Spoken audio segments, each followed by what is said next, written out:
नमस्कार विद्यार्थी मित्रों, तपोवन ग्रुप ऑफ स्कूल संचालित अपनी YouTube channel Tapovan science academy में हूँ शिल्पा मैम आप सर्वे विद्यार्थीओं हार्दिक स्वागत करूँ छूँ। चलो आज આપણે કેમેસ્ટ્રીમાં એક નવું ચેપ્ટર સ્ટાર્ટ કરવાના છે। ચેપ્ટર નંબર 3 એ છે ધાતુઓ અને અધાતુઓ।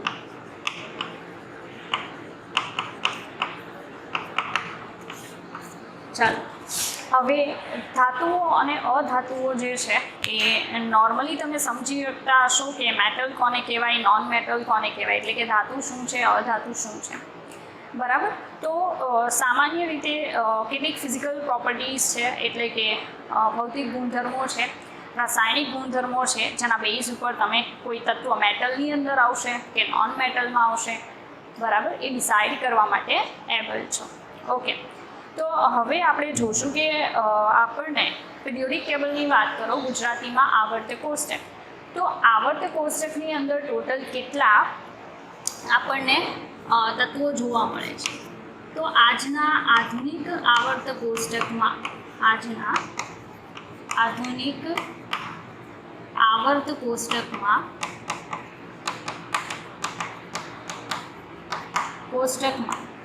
ગ્રેટર દેન 118 એલિમેન્ટ્સ છે। એલિમેન્ટ્સને ગુજરાતીમાં તત્વો કહેવાય, બરાબર। તો નોર્મલી તમે સમજી શકો કે આજનું જે આપણું આધુનિક આવર્ત કોષ્ટક છે એની અંદર આપણને 118થી વધારે તત્વો છે એ મળી શકે છે, બરાબર। હવે આ 118 તત્વો જે છે, બરાબર, એનું વર્ગીકરણ સામાન્ય રીતે 3 ભાગમાં કરી શકાય। ધાતુ તત્વો, અધાતુ તત્વો અને આવશે ઉપધાતુ તત્વો, બરાબર। આને ઇંગ્લિશમાં કહેવાય મેટલ્સ, આને કહેવાય નોન મેટલ્સ, આને કહેવામાં આવશે સેમી મેટલ્સ और કહી શકો મેટલોઇડ્સ, બરાબર। હવે કન્ડિશન કેવી હશે એ સમજો કે અત્યાર સુધી મળેલા 118 તત્વોમાં 80% તત્વો ધાતુઓ છે, બરાબર। બાકી વધેલામાં આ બંનેનો સમાવેશ થાય છે, એટલે સમજી લો ને કે 80% જો ધાતુઓ હોય તો કંઈક 10થી 12% કે ચાલો 14% જેટલી નોન મેટલ્સ છે અને રેસ્ટ, બરાબર। રેસ્ટનો મતલબ થાય કે 100%માંથી આ બેને બાદ કરતાં જેટલું પણ બાકી રહે છે એવા ઓછા પ્રમાણમાં આપણને ઉપધાતુઓ મળે છે, બરાબર। આવા ઉપધાતુઓ શું છે તો એ કહી દો। ઉપધાતુનો મતલબ થાય ધાત્વીય પ્લસ અધાત્વીય બંને ગુણધર્મો દર્શાવે છે। ધાત્વીય પ્લસ અધાત્વીય બંને ગુણધર્મો શું કરે, દર્શાવે, એને મેટલોઇડ્સ કહેવામાં આવે છે, બરાબર। ચાલો ફરી પાછું કે આપણને મળતા 118 તત્વો જે છે, બરાબર છે, ઓર ગ્રેટર ધેન 118 એ તત્વોને 3 ભાગમાં વહેંચી શકાય, metals, non metals and metalloids, એટલે કે ધાતુઓ, અધાતુઓ અને ઉપધાતુઓ। હવે પિરિયોડિક ટેબલની અંદર મળતા આ જે 118 તત્વો છે એમાં મોટા ભાગના કુદરતી છે। હવે કુદરતીનો મતલબ કદાચ તમે સમજતા હશો, કુદરતીનો મતલબ એવો થાય કે એ તત્વો આપણને નેચરમાંથી મળે છે, બરાબર। પણ કેટલાક તત્વો એવા છે, ઉદાહરણ તરીકે તમે લેન્થેનોઇડ શ્રેણી આવે આવર્ત કોષ્ટકમાં, એટલે કે સમજી લો ને કે કેટલા કંઈક 71 પછીના તત્વો, 71 વધારે થઈ જશે, 90 પછીના તત્વો મોટા ભાગના સંશ્લેષિત છે, બરાબર। સંશ્લેષિત હોવાનો મતલબ એવો થાય કે એને નેચરની અંદરથી મેળવી નથી શકાતા, એટલે પ્રયોગશાળામાં બનાવવામાં આવે છે, બરાબર, તત્વો બનાવવામાં આવે છે. તો એવા સંશ્લેષિત તત્વો છે, અને મોટા ભાગના આફ્ટર 90 પછીના તત્વો જે છે, 90 પછીના તત્વો એ રેડિયો સક્રિય બને છે. કેવા હોય છે? રેડિયો સક્રિય. હવે ઘણાને ખબર નહીં પડતી હોય કે ભાઈ આ મેડમ શું કહે છે, રેડિયો સક્રિયનો મતલબ શું થાય? તો નોર્મલી એવા તત્વો બનતા હોય છે કે જે સતત કોઈને કોઈ ચોક્કસ વિકિરણો હોય, લાઈક આલ્ફા, બીટા, ગામા, બરાબર, તો એવા વિકિરણોનું ઉત્સર્જન કરી અને કંઈક નવા તત્વમાં સતત શું કરતા હોય, પરિવર્તિત થતા હોય એવા તત્વો બને છે, જેને રેડિયો સમસ્થાનિકો કહેવાય. બરાબર, ચાલો હવે મેટલ્સના ઉદાહરણ આપીએ. બરાબર, તો મેટલના ઉદાહરણમાં એક તો આવશે આલ્કલી ધાતુ. આલ્કલી ધાતુ, બરાબર. હવે આલ્કલી ધાતુઓ જે છે એવું તમે નામ તો 100% સાંભળેલું જ હશે, બરાબર. હવે એ શું છે ને એ સમજાવી દો. તો પિરિયોડિક ટેબલ આવર્તક કોષ્ટકમાં પહેલો સમૂહ જે છે એ આલ્કલી ધાતુઓ હોય. એમાં કઈ કઈ આવે? તો lithium, sodium, potassium, rubidium, caesium. પછી આલ્કલાઇન અર્ધ ધાતુ. આલ્કલાઇન અર્ધ ધાતુ આ આવર્તક કોષ્ટકનો બીજો સમૂહ છે. એમાં કઈ કઈ ધાતુઓ આવે? બરાબર, તો એમાં beryllium, magnesium, calcium, strontium, barium, આ બધી ધાતુઓનો સમાવેશ થાય. આ ખૂબ જ સક્રિય ધાતુઓના મેં એક્ઝામ્પલ્સ આપેલા છે. આના સિવાય જો આપણે અન્ય ઉદાહરણો ધાતુઓ માટે લઈએ તો ડી વિભાગ આવે, જેને સંક્રાંતિ ધાતુઓ કહે છે. કઈ ધાતુઓ કહેવામાં આવશે? સંક્રાંતિ ધાતુઓ. ભાઈ સંક્રાંતિ ધાતુઓમાં તો આપણી પાસે ઢગલો છે. આખો ડી વિભાગ ધાતુઓથી ભરેલો છે, જેમ કે scandium, titanium, vanadium, chromium, manganese, iron, cobalt, nickel, okay, copper, zinc, okay, silver, gold, platinum, unlimited. બરાબર, બધી ધાતુઓ જ છે આપણી પાસે. તો તમે જોવો છો ને, ધાતુઓ અનલિમિટેડ છે. આ તો મેં થોડા એક્ઝામ્પલ લખેલા છે. બાકી આવર્તક કોષ્ટકની અંદર 118 તત્વોમાંથી મેજોરિટી ધાતુઓ છે, 80%. અધાતુઓ જે છે એમાં કોનો સમાવેશ થાય? તો simple H2, helium, neon, argon, krypton, xenon. Okay, પછી આપણને ખબર N2 ગેસ હોય, O2 ગેસ હોય, ફોસ્ફરસ છે, સલ્ફર છે. ઓકે, પછી બીજું શું આવશે? નાઇટ્રોજન આવી ગયો, કાર્બન અધાતુ છે, ઓકે, બોરોન અધાતુ છે. ત્યાર પછી હેલોજનમાં ફ્લોરિન, ક્લોરિન, બ્રોમિન, આયોડિન, આ બધા અધાતુ તત્વો છે. બરાબર, તો અધાતુ તત્વો જે છે એની ભૌતિક અને રાસાયણિક ગુણધર્મોની જો આપણે વાત કરીએ તો સીધી વાત છે કે એના રાસાયણિક અને ભૌતિક ગુણધર્મો છે ધાતુ કરતાં કેવા હોય? જુદા હોય છે. ઉપધાતુઓની વાત કરીએ તો ઉપધાતુમાં પહેલાં જ કીધું ધાત્વીય અને અધાત્વીય બંને ગુણધર્મોનું મિશ્રણ હોય છે. એના ઉદાહરણમાં આપણે કઈ કહી શકીએ? તો એના ઉદાહરણમાં સિલિકોન, જર્મેનિયમ, બરાબર, પછી આર્સેનિક, ટીન, લેડ, બરાબર, બિસ્મથ. આ લેડ કાઢી નાખું, લેડ ધાતુમાં આવશે. ટીન, બિસ્મથ, બરાબર, ટેલ્યુરિયમ. તો silicon, germanium, arsenic, antimony, bismuth, tellurium, બરાબર. ટેલ્યુરિયમ આવશે. ઓકે, અહીંયા સિલિકોન, જર્મેનિયમ, બરાબર. Carbon, silicon, phosphorus, sorry, nitrogen, phosphorus, arsenic, antimony. તો આમાં એન્ટીમની આવશે. ઓકે, પછી ઓક્સિજન, સલ્ફર, સિલેનિયમ, ટેલ્યુરિયમ. તો આમાં સિલેનિયમ આવશે, ટેલ્યુરિયમ આવશે. ઓકે, આ બધા તમે જે જુઓ ને એ બધા ઉપધાતુઓના ઉદાહરણો ગણાશે. બરાબર, તો આ ઉપધાતુઓ જે છે એના એક્ઝામ્પલ્સ છે. તો ફરી પાછું તમારી સામે છે કે આપણે જેટલા પણ તત્વો આપણી પાસે હાજર છે, બરાબર છે, એને 3 ભાગમાં ડિવાઈડ કરી શકીએ.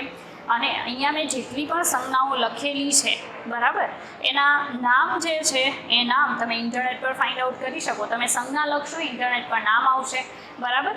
બાકી હવે પછી આવતું જશે તો હું નામ દેતી જઈશ, તેમ છતાંય રિપીટ કરું છું, તમે લખી શકો. પહેલું છે lithium, sodium, potassium, rubidium, caesium. ત્યાર પછી beryllium, magnesium, calcium, strontium, barium. Okay, આગળ scandium, titanium, vanadium, chromium, manganese, iron, cobalt, nickel, copper, zinc, silver, gold, platinum. Okay, હવે અધાતુ તત્વો જે છે બરાબર છે, એ અધાતુ તત્વોના નામ: hydrogen, helium, neon, argon, krypton, xenon, nitrogen, oxygen, phosphorus, sulphur, carbon, boron, fluorine, chlorine, bromine, iodine. Okay, now આના નામ જુઓ: silicon, germanium, arsenic, antimony, antimony, tellurium, selenium. Okay, ચાલો વિદ્યાર્થી મિત્રો, ત્યાર પછી આગળ આપણે જોઈએ આપણા ટોપિકની અંદર કે સામાન્ય રીતે કેટલીક ધાતુઓ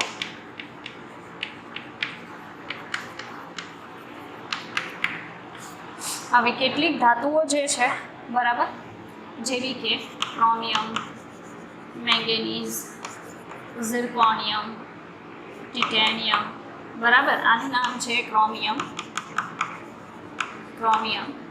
આ છે મેંગેનીઝ, ત્યાર પછી ઝિર્કોનિયમ, ટિટેનિયમ, બરાબર. તો આ બધી જે મેટલો છે એને સ્ટ્રેટેજિક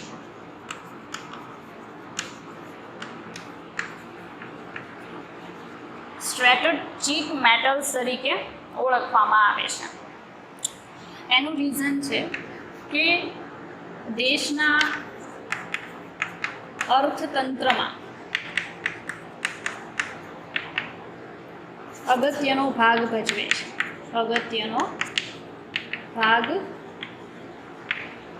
છે, દેશના અર્થતંત્રની અંદર એનો ખૂબ જ ફાળો હોય છે, બરાબર છે. હવે કઈ રીતે? તો સામાન્ય રીતે કેવું હોય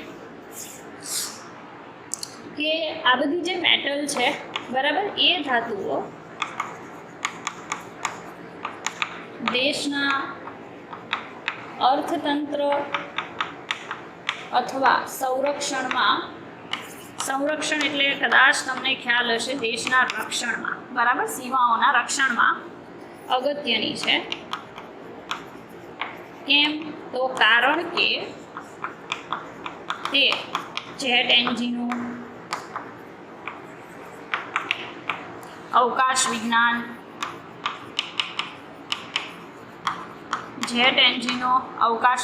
છે, બરાબર. ત્યાર પછી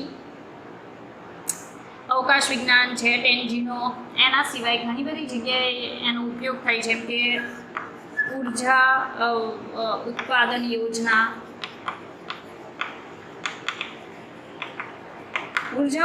યોજના, ખાસ કરીને પરમાણ્વીય ઉર્જા ઉત્પાદન યોજના, બરાબર. તો આવી બધી જગ્યાએ ઉપયોગમાં લેવાય છે, ઉપયોગી છે,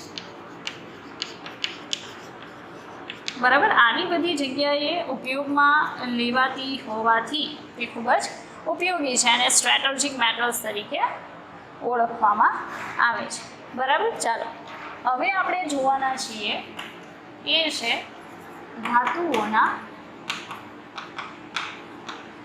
ઉપયોગો, બરાબર. મેટલ્સના ભૌતિક ગુણધર્મો. ઉપયોગો પહેલા ક્યાંથી જોશું? ભૌતિક ગુણધર્મો જોઈએ. ઓકે, ચાલો મેટલ્સ છે એની ફિઝિકલ પ્રોપર્ટીઝની અંદર કઈ આવે? ભૌતિક ગુણધર્મો જે છે એમાં તણાવપણું, ટીપાવપણું, ચળકાટ, બરાબર, ભૌતિક અવસ્થા છે, ગલનબિંદુ, ઉત્કલનબિંદુ છે, ઘનતા છે, બરાબર, ખેંચાણ ક્ષમતા છે, બસ આ બધી વસ્તુ આવશે. તો નોર્મલી જોઈએ એક પછી એક. ચાલો, પહેલા નંબરનું આવશે અવસ્થા. હવે તમને ખ્યાલ જ હશે, કોઈ પણ ધાતુ તમે જોશો ને તો એ તમને ઘન સ્વરૂપમાં જોવા મળશે, બરાબર. બહુ સિમ્પલ વસ્તુ છે કે આપણે એમ કહી દઈએ કે મોટા ભાગની ધાતુઓ મોટાભાગની એટલે પછી ક્યારેક અપવાદ હોઈ શકે, લાઈક મર્ક્યુરી છે, બરાબર છે, ગેલિયમ છે. જો કે ગેલિયમ સોલિડ સ્ટેટમાં મળી શકે છે ઘન અવસ્થામાં, પણ એનું મેલ્ટિંગ પોઈન્ટ બહુ લો હોય છે, એટલે ઘણીવાર એવું બને કે જો નેચરલ ટેમ્પરેચર છે થોડુંક હાઈ જશે તો ડેફિનેટલી એ પણ લિક્વિડમાં મળી શકે છે. એટલે મોટાભાગની ધાતુઓ આપણને ઓરડાના તાપમાને કઈ અવસ્થામાં મળી શકે? તો ઘન અવસ્થામાં મળી શકે છે. ઘન અવસ્થામાં મળી શકે છે, બરાબર. પણ અપવાદ મર્ક્યુરી પ્રવાહી સ્વરૂપમાં હોય છે. મર્ક્યુરી એટલે બધાને ખબર હશે, જેને આપણે પારો કહીએ છીએ. થર્મોમીટર તમે જોયું હશે, થર્મોમીટરની અંદર જે મેટલ ભરેલી હોય છે એ મર્ક્યુરી છે, બરાબર. પારો પણ કહીએ છીએ. તો મર્ક્યુરી પ્રવાહી સ્વરૂપે હોય છે. રેડી? ચાલો, ત્યાર પછી સેકન્ડ નંબરનો સેકન્ડ જે છે એ આવશે કઠિનતા, બરાબર. જો હવે હું વાત કરું કઠિનતાની, તો તમને ખ્યાલ જ છે કે મેજોરિટી મેટલ છે એ ખૂબ જ કઠિન હોય છે. અપવાદમાં આપણી પાસે એક્ઝામ્પલ છે like sodium and potassium. Sodium અને પોટેશિયમ એવી ધાતુઓ છે જે સખત હોતી નથી. ઇવન તમે છરી લઈને કાપો તો પણ કપાઈ જશે. એટલે આપણે અહીંયા કહીશું કે મોટાભાગની બધી જ ધાતુઓ ખૂબ જ કઠિનતાનો ગુણધર્મ દર્શાવે છે. કઠિનતાનો ગુણધર્મ દર્શાવે છે, બરાબર છે. તો હવે એ કઠિનતાનો જો ગુણધર્મ દર્શાવતી હોય તો અપવાદ તો હશે જ. અપવાદમાં આવશે પોટેશિયમ એન્ડ સોડિયમ. એટલી નરમ ધાતુઓ છે કે તેને છરી વડે એટલે કે ચપ્પુ વડે કાપી શકાય છે.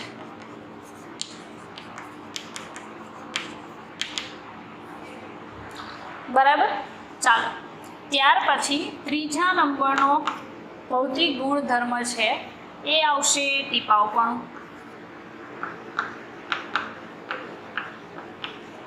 હવે તમને બધાને ખ્યાલ હશે કે મોટાભાગની બધી ધાતુઓને આપણે ટીપીને પતલા શું બનાવી શકીએ? પતરા બનાવી શકીએ છીએ. તો આપણે દર્શાવીએ કે મોટાભાગની ધાતુઓને ટીપીને પતરા બનાવી શકાય છે. પતરા બનાવી શકાય છે, બરાબર. ચાલો જોઈએ આપણે આગળ કે કઈ કઈ મેટલ છે કે જેને ટીપીને આપણે પતરા બનાવી શકીએ ઓર વરખ બનાવી શકીએ, બરાબર છે, અને કઈ કઈ જગ્યાએ યુઝ કરી શકાય છે. ચાલો, આપણે ગુણધર્મોમાં ટીપાઉપણું જોતા હતા, બરાબર. એક આપણો ત્રીજા નંબરનો ગુણધર્મ હતો ટીપાઉપણું. તો મેં તમને સમજાવ્યું એમ કે મોટા ભાગની ધાતુઓને હથોડી વડે ટીપીને શું બનાવી શકાય છે? પતલા પતરા. તો જો આપણે ખૂબ જ પતલા પતરા બનાવીએ ધાતુને ટીપીને આવે તો તેને વરખ બને છે. શું કહેવાય? વરખ. ઇંગ્લિશમાં ફોઇલ કહે છે, બરાબર. બધાએ આવી ફોઇલ જોયેલી હશે. એક્ઝામ્પલ તરીકે ટીપાઉપણાનો ગુણધર્મ જે છે એ સિલ્વર, ગોલ્ડ એન્ડ પ્લેટિનમ ઉચ્ચ ટીપાઉપણું દર્શાવે છે. બરાબર. જેમાં એક એક્ઝામ્પલ છે કે સિલ્વર ને ટીપીને શું બનાવી શકાય છે? વરખ બનાવવામાં આવે છે. આ વરખ જે છે એ મીઠાઈઓના સુશોભનમાં વપરાય છે. મીઠાઈઓના સુશોભનમાં વપરાય છે. બરાબર. ચાલો, એના સિવાય એલ્યુમિનિયમ અને કોપર એ પણ ઘણું સારું ટીપાઉપણું દર્શાવે છે. એટલે સૌથી વધારે ટીપાઉપણું દર્શાવે છે. ટીપાઉપણું દર્શાવે છે. હવે આપણને ખ્યાલ જ છે કે કોપરને ટીપીને પતરા બનાવવામાં આવે તો કોપરના પતરાનો ઉપયોગ એમાં થશે. કેટલાક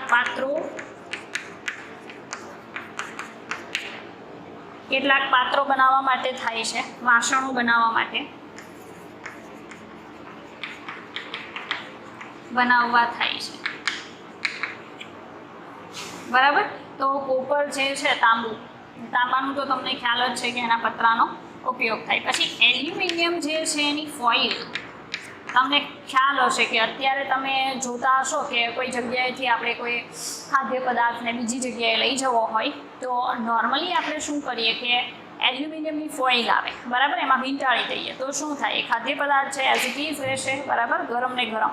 તો આપણે કહીશું એલ્યુમિનિયમ ફોઇલનો ઉપયોગ ક્યાં થાય, તો ખાદ્ય પદાર્થોને વીંટાળવા માટે, બરાબર, એમાં એનો ખાસ કરીને ઉપયોગ થાય છે. નહીં તો શું આવશે બીજો ઉપયોગ, ગરમ પાણી કે ખાદ્ય પદાર્થના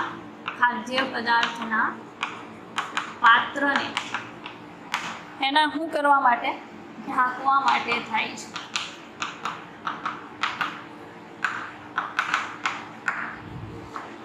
રેડી. ગરમ પાણી કે ખાદ્ય પદાર્થના પાત્રને શું કરવા માટે થાય, ઢાંકવા માટે ઉપયોગી છે. તો તમે સમજી શકો કે આપણે ઘણી બધી વસ્તુ જોઈ ગયા, લાઈક સિલ્વર છે એમાંથી શું બનાવી શકાય, એલ્યુમિનિયમ, કોપર જે છે એ સારું એવું ટીપાઉપણું દર્શાવે છે, બરાબર. તો કોપરના પતરાનો ઉપયોગ પાત્રો વાસણો બનાવવા, એલ્યુમિનિયમ ફોઇલ છે તો એ ખાદ્ય પદાર્થોને વીંટાળવા કે ગરમ કે ખાદ્ય પદાર્થના પાત્રને ઢાંકવા માટે થાય છે. તો આ એક ગુણધર્મ હતો. હવે ચોથો ગુણધર્મ જોઈએ, ચળકાટ. હવે નોર્મલી કન્ડિશન કેવી છે કે મોટાભાગની ધાતુઓ છે ચળકાટ દર્શાવે છે, બરાબર, લક્ઝરિયસ હોય છે. અને ઘણીવાર એવું બની શકે કે જ્યારે એ ધાતુ તમને જમીનમાંથી મળે છે ત્યારે એમાં કોઈ ચળકાટ નથી હોતો, પણ એને મેળવવામાં આવે ને ઘસવામાં આવે તો એ ચળકાટ દર્શાવે છે. તો આપણે એવું કહીશું કે મોટાભાગની ધાતુઓ આ ગુણધર્મ દર્શાવે છે. ઉદાહરણ તરીકે સિલ્વર, ગોલ્ડ, પ્લેટિનમ, બરાબર, એને ઘસીને ચળકાટવાળી બનાવી શકાય છે.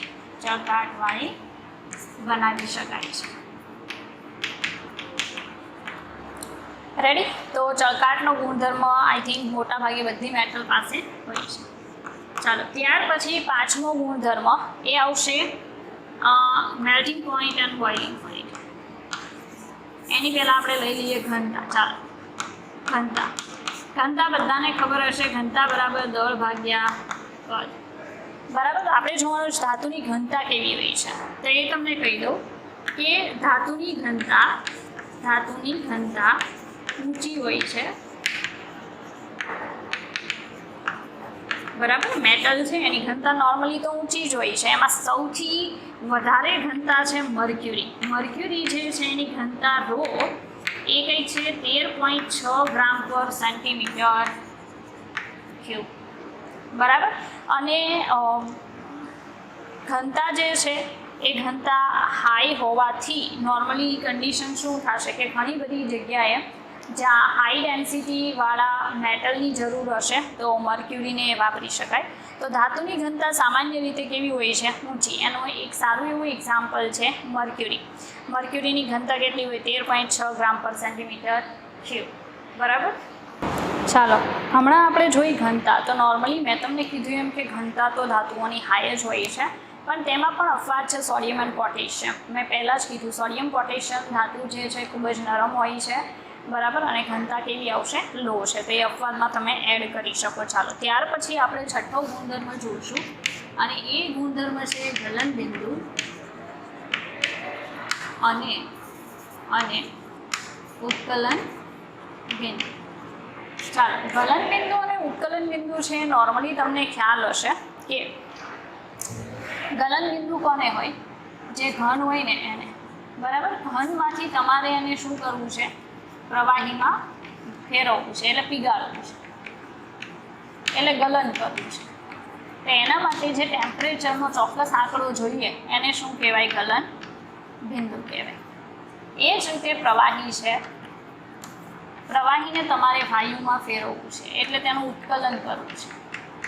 તો એના માટે જે ચોક્કસ ટેમ્પરેચર જોઈએ એને શું કહેવાય? ઉત્કલન બિંદુ કહેવાય. તો એક વાત કહી દઉં તમને, નોર્મલ સામાન્ય રીતે ધાતુઓના melting point and boiling point. Melting point એટલે ગલન બિંદુ, બોઇલિંગ પોઈન્ટ એટલે ઉત્કલન બિંદુ ખૂબ જ ઊંચા હોય છે, ખૂબ જ ઊંચા હોય છે, બરાબર છે. હવે ઉદાહરણ તરીકે શું લઈ શકાય? તો એક્ઝામ્પલ તરીકે આપણે લઈ શકીએ એની અંદર લાઈક લોખંડ છે, એનું કંઈક 1539 ડિગ્રી સેન્ટીગ્રેડ મેલ્ટિંગ પોઈન્ટ છે. 1539 ડિગ્રી મેલ્ટિંગ પોઈન્ટ એટલે ખૂબ જ હાઈ કહેવાય. બીજા નંબરે સૌથી વધારે ટંગસ્ટન 3410 ડિગ્રી સેન્ટીગ્રેડ, એટલે બધું પૂરું થઈ ગયું, બરાબર. 3410 ડિગ્રી સેન્ટીગ્રેડ ટેમ્પરેચર એટલે બહુ હાઈ મેલ્ટિંગ પોઈન્ટ કહેવાય. રેડી? એટલે ખૂબ જ ઊંચું મેલ્ટિંગ પોઈન્ટ છે, બરાબર. એટલે ઉષ્મા અવરોધક તરીકે તે, એટલે કોણ? ટંગસ્ટન કેટલીક જગ્યાએ વપરાય છે,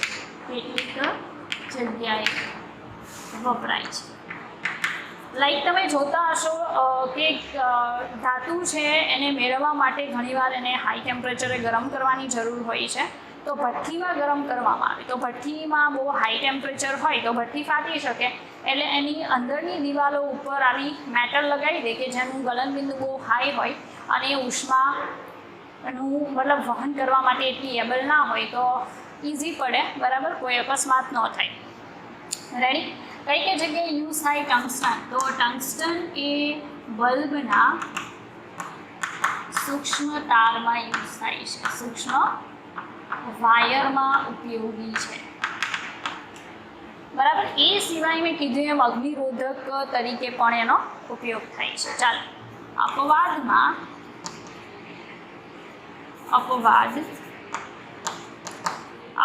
બે ધાતુઓ પોટેશિયમ અને સોડિયમના ગલન બિંદુ લો હોય છે. લો મતલબ ઓછા હોય છે. રેડી? આવી કન્ડિશન જોવા મળશે. જ્યારે ઝિંક છે, કેડમિયમ છે, મર્ક્યુરી છે, એ ઉચ્ચ બાષ્પશીલતા દર્શાવે છે. ઉચ્ચ બાષ્પશીલતા ક્યારે હોય કોઈ પદાર્થની? એ તમને કહી દો કે જ્યારે એના ગલન બિંદુ અને ઉત્કલન બિંદુ કેવા હોય? લો હોય, તો ઉચ્ચ બાષ્પશીલતા દર્શાવે છે. રેડી? તો આ એક ફિઝિકલ પ્રોપર્ટી હતી, કઈ? ગલન બિંદુ અને ઉત્કલન બિંદુ. ચાલો, 7મા નંબરનો ભૌતિક ગુણધર્મ છે એ આવશે તણાવકોણ, બરાબર. એટલે ખાસ યાદ રાખજો કે તણાવકોણ જે છે એ મેટલનો ખૂબ સારો એવો ઉચ્ચ ગુણધર્મ કહી શકાય.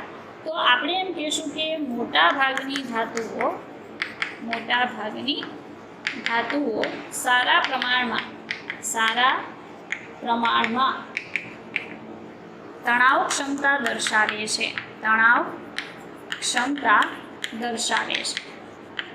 એટલે કે તેને ખેંચીને તેમાંથી પતલા તાર બનાવી શકાય છે. બરાબર. તો તમે જોતા જશો તાર તો ઘણી બધી મેટલના આપણે જોઈએ છે, આવતા હોય છે, બરાબર. એમાં ખાસ ગોલ્ડ એન્ડ સિલ્વર એ ઉચ્ચ તણાવ ક્ષમતા દર્શાવે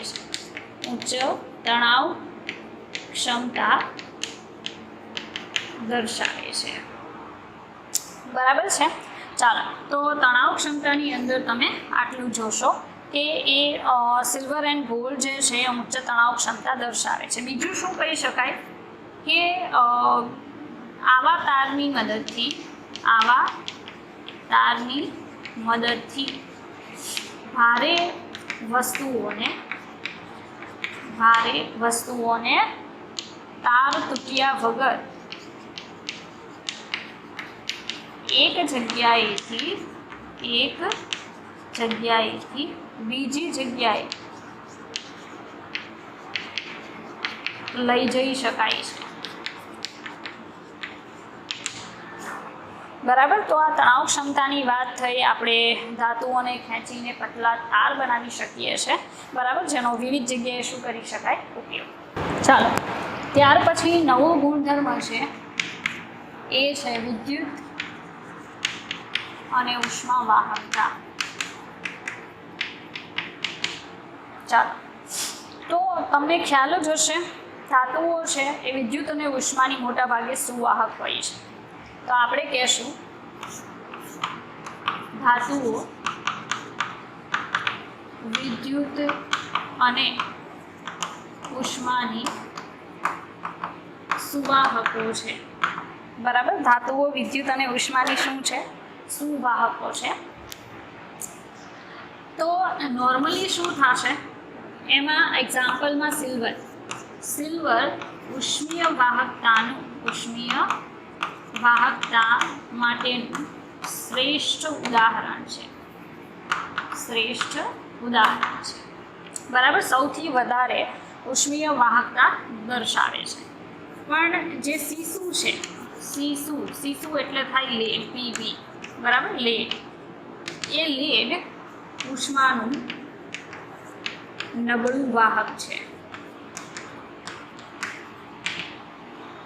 બરાબર, તો નોર્મલી સિલ્વર જે છે એ ઉચ્ચ ઉષ્મીય વાહકતા દર્શાવે છે. બરાબર, ચાલો, એના પછી ફરી પાછું આવશે કે સિલ્વર જ ઉચ્ચ અથવા શ્રેષ્ઠ વિદ્યુત વાહકતા દર્શાવે છે.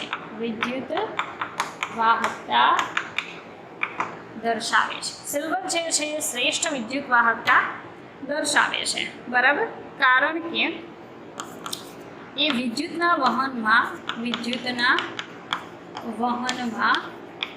ઓછો અવરોધ ધરાવે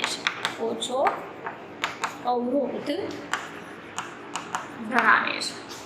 બરાબર, એના પછી બીજા નંબરે જો કોઈ આવતું હોય તો એ તાંબુ આવશે. બરાબર, તાંબુ એટલે કે કોપર ત્યાર પછીના ક્રમે આવશે ઉષ્મા વાહકતા દર્શાવે છે. એના પછી ક્રમમાં આવશે ત્યાર પછી ક્રમિકનો મતલબ થાય એક પછી એક. ગોલ્ડ આવશે અને એલ્યુમિનિયમ આવશે. બરાબર, વિદ્યુત વાહકતા દર્શાવે છે.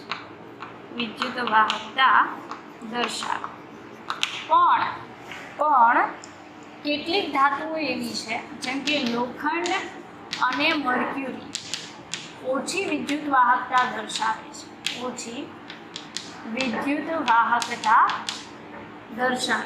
હવે ઓછી વિદ્યુત વાહકતા શા માટે દર્શાવે? કારણ કે એમાં અવરોધ કેવો હોય? વધારે. બીકોઝ વધુ અવરોધ ધરાવે છે. બરાબર, એટલે એ પછી ઉષ્મા અને વિદ્યુતનું વહન સારી રીતે કરી શકે નહીં. હવે નોર્મલી કેવું હોય કે ધાતુઓમાં રહેલા મુક્ત ઇલેક્ટ્રોન્સ વિદ્યુત અને ઉષ્મા વહન માટે જવાબદાર છે. રેડી?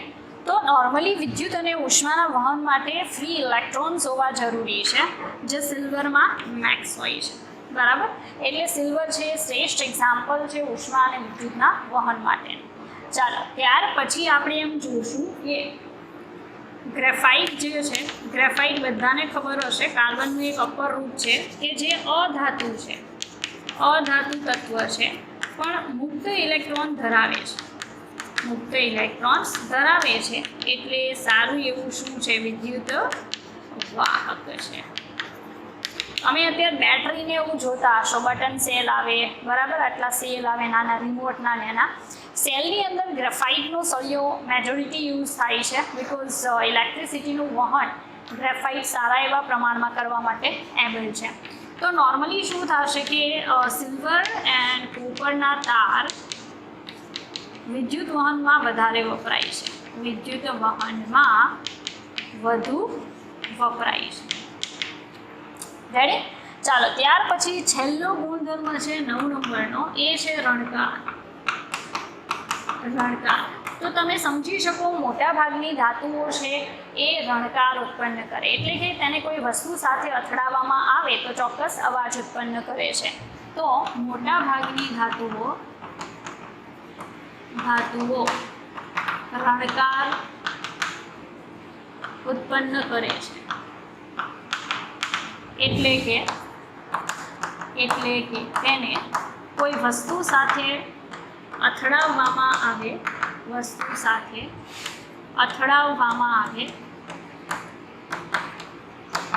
ત્યારે અવાજ ઉત્પન્ન કરે છે, અવાજ ઉત્પન્ન કરે. જેમ કે સારું એવું ઉદાહરણ છે લોખંડ ટીપાતું હોય ત્યારે ચોક્કસ અવાજ આવશે, બરાબર છે.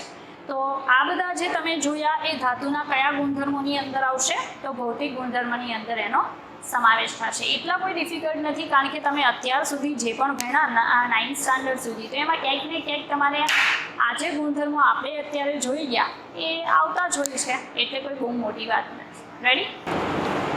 ચાલો વિદ્યાર્થી મિત્રો, હવે પછી આપણે જોવાના છીએ ધાતુના રાસાયણિક ગુણધર્મ. ધાતુના રાસાયણિક ગુણધર્મ. નોર્મલી મેટલ જે છે એ મેટલના રાસાયણિક ગુણધર્મો જોવા હોય તમારે તો એના માટે કેટલીક વ્યાખ્યાઓ છે જેને સમજવી જરૂરી છે, કેટલાક પેરામીટર્સ છે, બરાબર. એ તમે સમજી લેશો તો એના રાસાયણિક ગુણધર્મો સમજવા ઇઝી થઈ જશે. ઓકે, એમાં ફર્સ્ટ ઓફ ઓલ આપણે સમજશું કે આ કોઈ મેટલ છે એનો પરમાણુ બનાવું છું. પરમાણુ તો મેં સમજાવી દીધું છે તમને. મેટલના પરમાણુમાં સેન્ટરમાં પ્રોટોન હોય છે અને બહારની કક્ષાઓમાં શું હોય છે? ઇલેક્ટ્રોન. કક્ષાઓ ડ્રો કરું તો આજે તમે જુઓ છો એ પહેલી કક્ષા, આ બીજી કક્ષા, આ ત્રીજી કક્ષા અને આ છેલ્લી, બરાબર. કક્ષાને નંબર અપાય, n બરાબર 1, n બરાબર 2, n બરાબર 3, n બરાબર 4. માનો કે આ છેલ્લી કક્ષા છે, તો છેલ્લા નંબરની કક્ષા જે હોય કોઈપણના પરમાણુની અંદર એને સંયોજકતા કક્ષા કહેવાય. શું કહેવાય? સંયોજકતા કક્ષા, વેલેન્સ શેલ તરીકે ઓળખવામાં આવે છે. હવે થાય એવું કે આ જે સંયોજકતા કક્ષા છે એના ઇલેક્ટ્રોન્સ એ કેન્દ્રના પ્રોટોનના ધન વીજભાર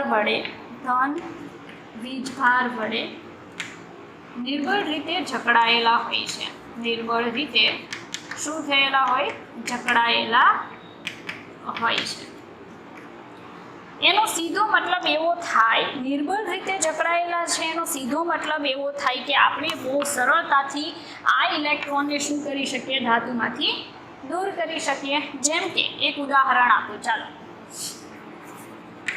ઉદાહરણ આપણે લઈ લઈએ સોડિયમ. ચાલો, સોડિયમ તત્વ છે એનો પરમાણુ ક્રમાંક તો બધાને ખબર હશે. સોડિયમનો પરમાણુ ક્રમાંકને Z થી બતાવાય જે કેટલો છે? 11 છે, બરાબર. હવે હું સોડિયમનો પરમાણુ બનાવું. સોડિયમના પરમાણુના કેન્દ્રમાં 11 પ્રોટોન હોય, બરાબર. ચાલો, પહેલા નંબરની જે કક્ષા છે, રેડી, એ n બરાબર 1 નંબરની કક્ષામાં 2 ઇલેક્ટ્રોન હોય, બરાબર.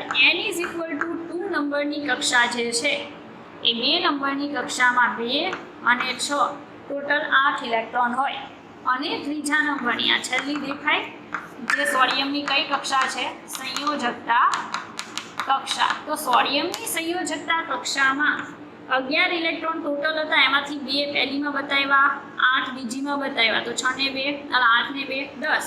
ત્રીજી કક્ષામાં ખાલી કેટલો ઇલેક્ટ્રોન હશે? 1. હવે આ એક ઇલેક્ટ્રોન છે કેન્દ્રના પ્રોટોન વડે નિર્બળ રીતે શું થયેલો હોય છે, જકડાયેલો હોય છે. તો હું આને થોડીક ઉર્જા આપીશ તો સરળતાથી પોતાનો આ એક ઇલેક્ટ્રોન એ શું કરી દેશે, ગુમાવી દેશે. બરાબર. એક ઇલેક્ટ્રોન ગુમાવાઈ જાય તો આનું કદ નાનું થઈ જશે, કારણ કે પ્રોટોન તો એટલા ને એટલા જ છે. ઇલેક્ટ્રોન એક ઓછો થઈ ગયો તો હવે 11 પ્રોટોન 10 ઇલેક્ટ્રોનને વધારે શું કરે, ખેંચે, તો કદ શું થઈ જાય, નાનું. બરાબર. તો અહીંયા હું થોડીક નાની સાઇઝમાં બતાવીશ. 11 પ્રોટોન પહેલી કક્ષામાં, આ પહેલી કક્ષા છે એમાં 2 ઇલેક્ટ્રોન. બરાબર. બીજા નંબરની કક્ષા જે છે એમાં 6 ઇલેક્ટ્રોન અને 2 ઇલેક્ટ્રોન. અને આની ઉપર કયો વીજભાર બતાવીશ, પ્લસ. બરાબર. ચાલો, તો અહીંયા આમ જોઈ શકો સાઇઝ કેવી થઈ જાય, નાની થઈ જાય. બરાબર. તો આ મેં શું બનાવ્યું કે સોડિયમ હતો. બરાબર. એ સોડિયમે 1 ઇલેક્ટ્રોન ગુમાવ્યો. કેટલા હતા, 2, 8, 1, એટલે 11 ઇલેક્ટ્રોન હતા. 2, 8, 1, 11 ઇલેક્ટ્રોન હતા. 1 ઇલેક્ટ્રોન ગુમાવીને એને શું બનાવ્યું, Na પ્લસ ગેસ.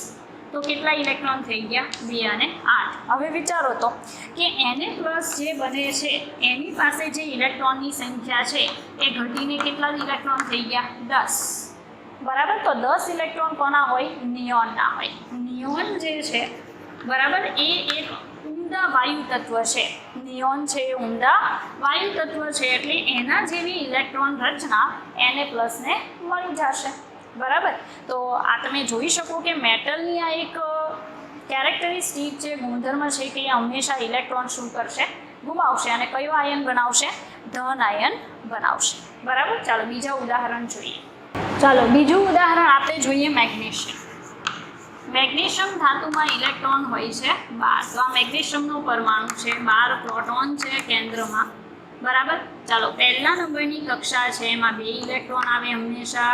બીજા નંબરની કક્ષામાં 2 ઇલેક્ટ્રોન, 6 ઇલેક્ટ્રોન, 8 આવે. ત્રીજામાં આવશે પાછા 2 ઇલેક્ટ્રોન. બરાબર. તો તમે સમજી શકો કે મેગ્નેશિયમ જે છે એમાં 2, 8, 2 ઇલેક્ટ્રોન હોય છે. બરાબર. હવે શું કરશે, તો આ કઈ કક્ષા કહેવાય, સંયોજકતા કક્ષા. બરાબર. તો એ સંયોજકતા કક્ષામાંથી કેટલા ઇલેક્ટ્રોન દૂર કરશે, 2 ઇલેક્ટ્રોન. બરાબર. અને શું બનાવી નાખશે, સાઇઝ નાની થઈ જશે. 12 પ્રોટોન તો છે જ કેન્દ્રમાં. બરાબર. હવે પહેલી કક્ષામાં 2 ઇલેક્ટ્રોન, બીજી કક્ષામાં 2 અને 6 ઇલેક્ટ્રોન. તો અહીંયા જે બને છે આ મેગ્નેશિયમ 2 ઇલેક્ટ્રોન દૂર કરીને શું બનાવી નાખે, Mg2+. જેટલા ઇલેક્ટ્રોન ગુમાવે એટલો ધન વીજભાર ઉપર આવશે. હવે ઇલેક્ટ્રોન રચના કેવી થઈ ગઈ, 2, 8. ફરી પાછી કોની જેવી ઇલેક્ટ્રોન રચના, નિયોન. તો એટલું યાદ રાખજો કે ધાતુ તત્વો બહુ જ સરળતાથી ઇલેક્ટ્રોન ગુમાવી નજીકના નિષ્ક્રિય વાયુ તત્વ જેવી ઇલેક્ટ્રોન રચના પ્રાપ્ત કરવાનો ગુણધર્મ દર્શાવે છે. ચાલો એલ્યુમિનિયમ લઈ લઈએ. 13 પ્રોટોન હોય. પહેલીમાં 2 ઇલેક્ટ્રોન, બીજીમાં 2 અને 6 ઇલેક્ટ્રોન, ત્રીજીમાં 2 ઇલેક્ટ્રોન અને 1 ઇલેક્ટ્રોન. બરાબર. તો આ ત્રીજા નંબરની કક્ષા છે એને શું કહેવાય, સંયોજકતા કક્ષા. હવે શું થાય કે 3 ઇલેક્ટ્રોન ગુમાવશે અને શું બનાવશે, તો સાઇઝ નાની થઈ જશે. 13 પ્રોટોન છે, પહેલીમાં 2 ઇલેક્ટ્રોન, બીજીમાં 2 અને 6 ઇલેક્ટ્રોન. બરાબર. તો તમે સમજી શકો કે એલ્યુમિનિયમમાં 2, 8, 3 હતું. 3 ઇલેક્ટ્રોન ગુમાવી શું બનાવી નાખશે, Al3+. બરાબર. તો બની જશે 2, 8. ફરી પાછી કોની જેવી ઇલેક્ટ્રોન રચના, નિયોન. તો હવે તમે સમજી શકતા હશો કે ધાતુ તત્વો છે એ 1, 2 કે વધીને 3 ઇલેક્ટ્રોન ગુમાવવાની વૃત્તિ દર્શાવે છે. અને એ ઇલેક્ટ્રોન ખૂબ જ સરળતાથી ગુમાવી અને કયો આયન બનાવશે, ધન આયન બનાવે છે. આથી ધાતુઓને શું કહેવામાં આવે છે, વિદ્યુત ધન તત્વો. શું કહેવાય, વિદ્યુત ધન તત્વો કહેવાય. અને જેના કારણે તેના લાક્ષણિક રાસાયણિક ગુણધર્મોમાં વધારો થાય છે. લાક્ષણિક રાસાયણિક ગુણધર્મોમાં શું થાય, વધારો થાય છે. રેડી. તો મેં આ શા માટે રાસાયણિક ગુણધર્મોમાં સમજાવ્યું, કારણ કે જ્યારે ધાતુ આવા ધન આયન બનાવશે ને બરાબર, ત્યારે ખૂબ જ સરળતાથી બીજા તત્વો સાથે રાસાયણિક પ્રક્રિયા કરી શકે છે. તો આ વસ્તુને ક્યારેય ભૂલતા નહીં, બહુ જ ઇમ્પોર્ટન્ટ છે. બરાબર, આને આયનીકરણ થયું કહેવાય. શું થયું કહેવાય? આયનીકરણ. ચાલો, તો વિદ્યાર્થી મિત્રો, અહીંયા આજનો આજે આપણો વિડીયો લેક્ચર છે હું પૂરો કરીશ. આપણો ત્રીજા લેસનમાં પહેલો લેક્ચર હતો. બરાબર, લેસનમાં જેટલું કરાવેલું છે એ બધું તમારે એકવાર પાકી બુકમાં પ્રોપર લખી અને સમજવાનું છે. બરાબર, જય હિન્દ, જય ભારત.